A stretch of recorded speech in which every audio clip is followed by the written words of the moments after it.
Connor, pardon. Tu trouves pas ça bizarre qu'un robot s'appelle Connor? Oh, eh bien, Mitch, pas plus bizarre qu'un ivrogne comme vous ait pu survivre à Hunger Games, certes. Bonjour! Aujourd'hui, on se retrouve pour une théorie sur le jeu vidéo qui fait assez parler de lui en ce moment, à savoir Detroit Become Human, de David Cage. Concept déjà vu mais apportant une touche d'originalité et toujours aussi intéressant, grande variété de choix alternatifs et histoire captivante. Malgré tout, il y a toujours le débat entre les fans de la grande question concernant les androïdes. Vivants ou pas? La deuxième grande question étant pourquoi Kara s'est coupé les cheveux? Et que c'est compliqué tout ça. En même temps, c'est de la fiction, science-fiction qui plus est, donc chacun peut avoir sa propre interprétation. Pour ma part, je ne considérerais pas tellement les androïdes comme étant vivants, même s'ils arrivent à bien nous faire pitié par moments, comme cette robot catin lesbienne déviante aux cheveux bleus. Sérieux, comment tu fais pour regrouper autant de caractéristiques? Cependant, je suis totalement contre les faits de les maltraiter. Sérieux, avec tous les cas d'androïdes déviants à cause du fait que leur maître les maltraitait, battait, voire violait, pourquoi Cyberlife ne fait rien? Bordel de merde, est-ce que vous avez vu Terminator? Faut pas énerver les machines. Tu m'étonnes qu'il y ait autant de déviants avec autant de tarés pour les acheter dans cette ville. Pourquoi vous faites pas une politique pour votre clientèle pour vous assurer que vos acheteurs traiteront bien vos androïdes afin d'éviter le soulèvement des machines? Vous savez, comme pour adopter un animal de compagnie ou un enfant. Merde!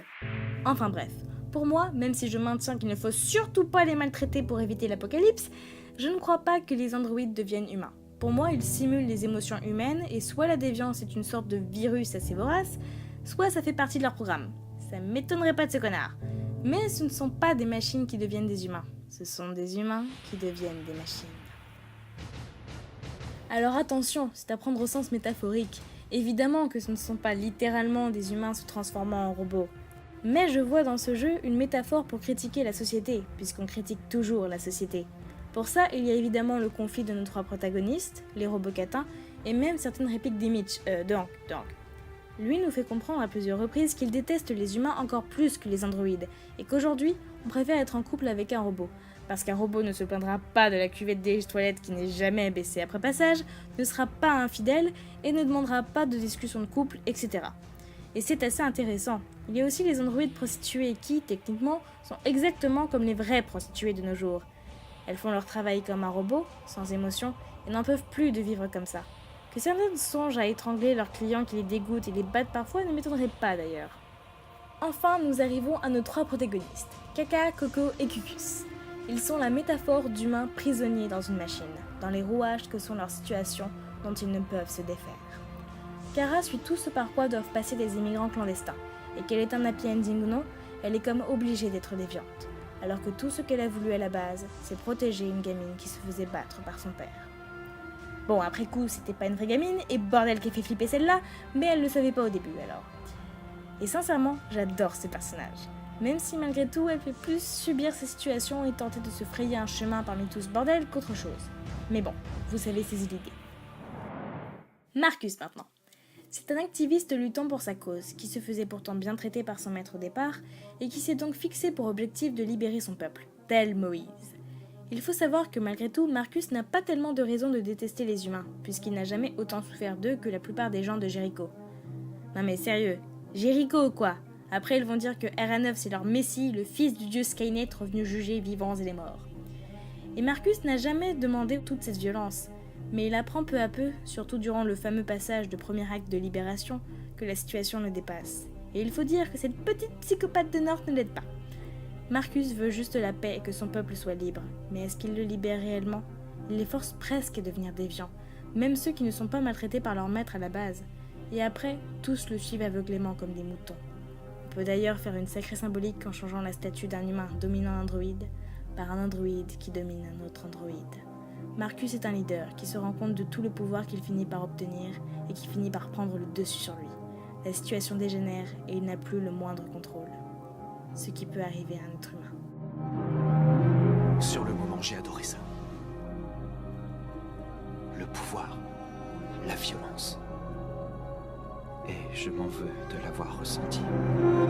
Il est pris au piège et se voulant violent ou non à la base, il finira toujours par le devenir, parce qu'il se retrouve coincé. Il n'a plus d'autre choix que de continuer sur cette voie. Ce qui fait de lui une machine et un personnage tragique, même s'il m'énerve un peu. Et enfin, il y a Sarah Connor. Non mais sérieux, la tête de Brian Descartes avec la voix de Donald Renew en Super Robocop, je pouvais pas demander mieux. Eh bien Connor, lui, représente un humain dont la vie ne tourne qu'autour de son travail de policier, défenseur des humains, qui est pour lui la seule chose pour laquelle il a été conçu. Et même s'il a le choix de devenir déviant, le plus intéressant est de faire en sorte qu'il reste une machine.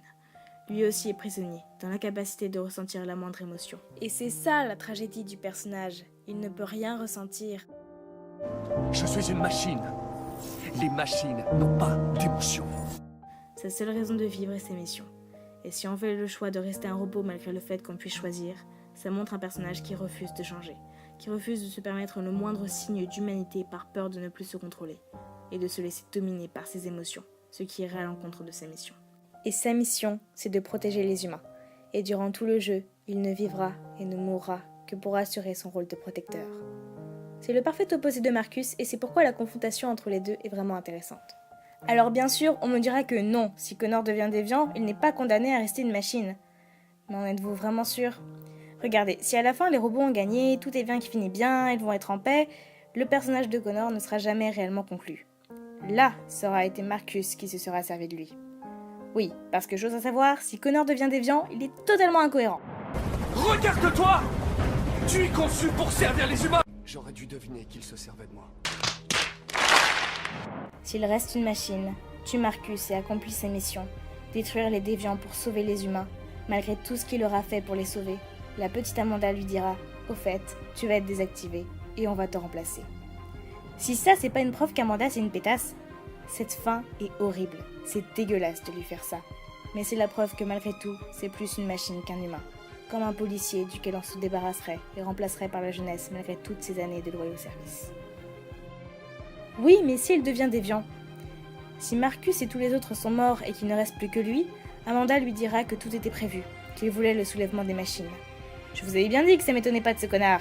Qu'il voulait qu'il soit déviant pour pouvoir au final contrôler tous les androïdes en contrôlant leur leader, leur faisant croire à leur liberté, afin de contrôler les humains. Alors malgré tout, Connor reste une machine. Sa mission était de protéger les humains, mais on l'a manipulé pour que, ce faisant, il leur permette de les contrôler avec les machines, les transformant en machines. Et son seul échappatoire, sa seule façon de leur prouver qu'il ne leur appartient pas, de mener à bien sa mission de protecteur des humains, c'est de se suicider.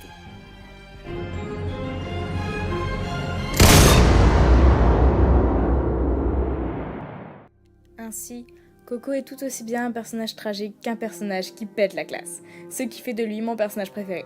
Et pour ceux qui poseraient la question, oui, je suis pour.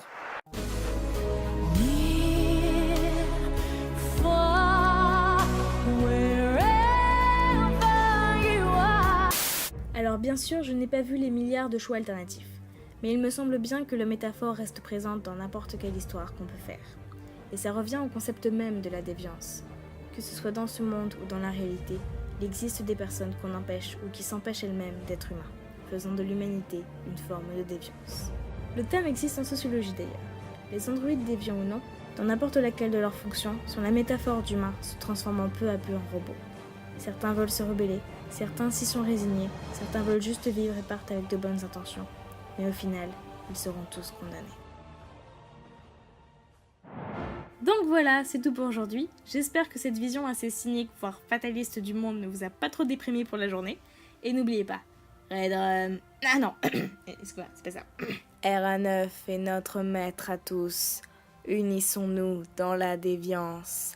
Devenons humains. Je suis un humain. T'es surtout mort.